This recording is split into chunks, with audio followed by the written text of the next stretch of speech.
அப்ப இந்த கீரன் செல்வகுமாரன் வந்து அவருக்கு பாடசாலை ஒரு ப்ரிடிக்டட் கிரேட்டை கொடுத்திருக்கு. அந்த ப்ரிடிக்டட் கிரேட் அவர் எதிர்பார்த்த கிரேட் வரையில்லை என்பதற்காகத்தான் தற்கொலை செய்து கொண்டதாக செய்திகள் தெரிவிக்கின்றது. அப்ப உண்மையிலேயே அந்த ப்ரிடிக்டட் கிரேட்ல வந்து விட்டு சொல்லக்கூடிய வகையில எதுவும் இல்லை.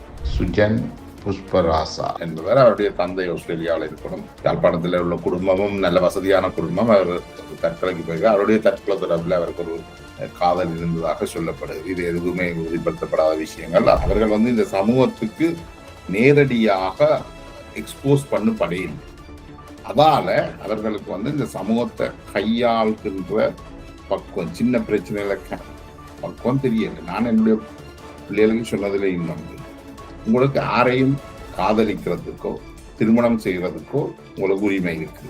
ஆனால் இளைஞர்களை பொறுத்தவரை, அதாவது 18-20 வயசு இந்த இளைஞர்களுக்கு வந்து வாழ்க்கை அனுபவம் குறைவு.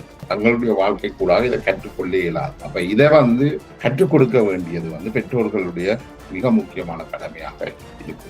அதுல வந்து பெற்றோர்கள் பார்க்க வேண்டிய மிக முக்கியமான விஷயம்